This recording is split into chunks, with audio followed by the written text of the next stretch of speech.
What is the Thrive Theory? So the Thrive Theory came about like when I picked myself up off the floor one day and was like, I am not going to continue doing this if I'm just going to survive. Like life is too short and I want to thrive. So I had to figure out a way to do that and what that meant to me. So what that means to me is to not live with pain anymore, to figure out a way past that, to have the processes in place and the tools in place to be able to accommodate all of the special things that come up. And in that process, I learned how to put interstitial cystitis into remission. I had a 13 millimeter kidney stone growing into the lining of my bladder. The consensus is that it was probably there for about 15 years. And doctors never picked up on it because I always had other kidney stones that were still sitting there, so they never went deeper. Um, that's a lot of pain. And I told myself it didn't exist. And I lived with that, and I got worse, and I got worse, and I lived like a otherwise healthy person. And when I wasn't on the stage, I was recovering in shame and dealing with the things that we do when we're in chronic pain and doing the things that we do. We all have different ways that we accommodate and normalize our stuff, and everything in the fitness industry was telling me to push harder. Everything in the when I went the psychology route was telling me to organize and push less. Neither one of those were working. I would push until I got so nauseous that I would have to stop and sometimes even throw up. On the other hand, when I didn't do anything, I just gained weight and felt horrible because I didn't have the tools that I needed to find that middle ground and find that there's actually a cycle in what I do. And that was the beautiful thing, that it ended up becoming just this cycle of creating more time to just do the things that I love, rest without guilt, and so on and so forth. And that's really where the Thrive Theory was born, was this thought that there's a cycle that I go through. And then I started approaching that with my clients and members, and we literally started building step by step where they could excel at things that they weren't excelling at before and take advantage of the times when they were really excelling. And it just became the Thrive cycle. So the acronym Thrive is time. We're going to use intermittent fasting to create a little more time in your day. And if you think that means we're going to go to some immediate 16-8 or something, no. We typically start with 3 meals a day. Don't and work a ramp up, so we don't want to cause any more pain or anguish. Actually, we're just going to go into this, that there's a step-by-step process using the Thrive Theory of time, heart, rest, invest, vision, and expression. In learning those tools and putting those tools into your toolbox, you then have a system for sustainable change. When I would find myself completely overwhelmed, unable to almost like not so much speak, but to be able to have a conversation without getting angry or impatient became really difficult. There wasn't like I just went and got angry, but what I started to realize was if I had a little more time to go do the stuff that I like to do, like walk my dog, I felt better, but not all the time. So then there was the rest thing, and I needed to be able to rest without guilt, but I didn't know how to do that because there's always 1,000 things to do that were catching up. And every time I got sick, I couldn't do those 1,000 things, so I was in this repetitive cycle.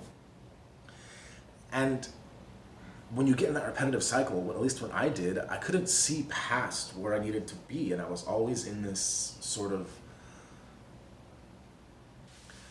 So when I got in that repetitive cycle, I just kind of lost sight of who I was and where I was going. So I didn't know where to invest my time, money, and energy to have the greatest impact to live the life that I wanted to live.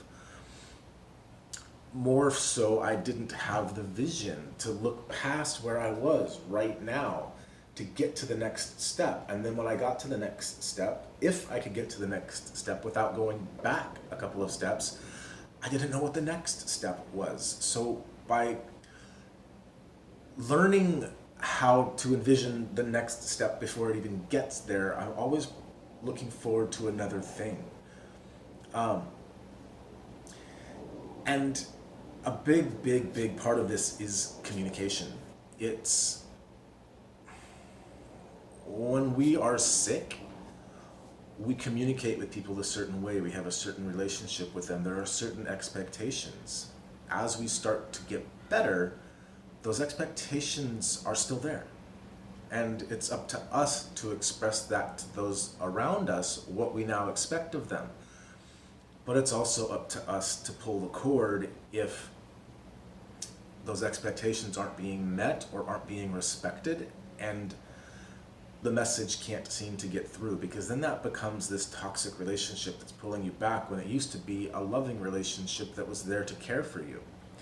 And it's a really fine line, and it's unfortunate that a lot of times it takes a lot of patience to express our feelings in such a way that we can maintain these relationships.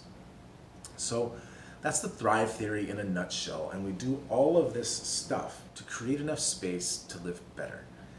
It's really that simple and that complicated. So what the Pillars program is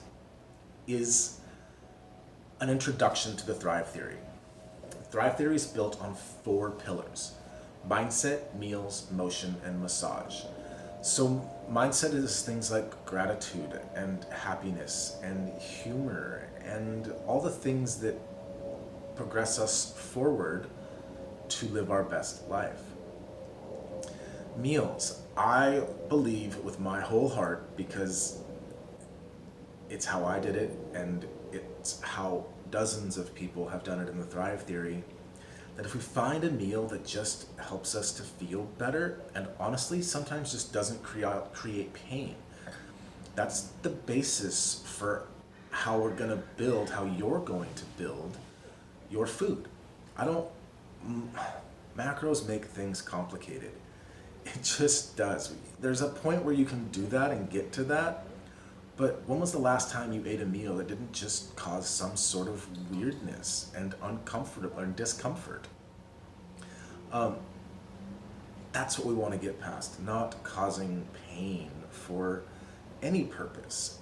And you don't need to be punished for the things that you're trying to do, like eat, motion, or move. This is simply intentional, present movement. It's not high intensity interval training. It's taking the headphones off and really feel what it's like to move now. Get a baseline, and then we improve on that. We go back to these basics. Moving, like walking with pain, it's normal, but why? What can we change that? And the 4th pillar is massage. I fully believe that we are capable of providing enough self-massage for us that we can go to an experienced licensed practitioner and get the work done that we really want to get done. The stuff that we don't want to do ourselves, or that we run out of time, or that there's practitioners that are really good at certain things, and especially if you trust them. So the massage is self-massage, and I'll show you many different modalities to play with and to pull from, and we'll put a lot of different things in your toolbox for you to get started. That's the 4 pillars of mindset, meals, motion, and massage that go into everything that encompasses the Thrive Theory. So that's my why, and what the Thrive Theory is.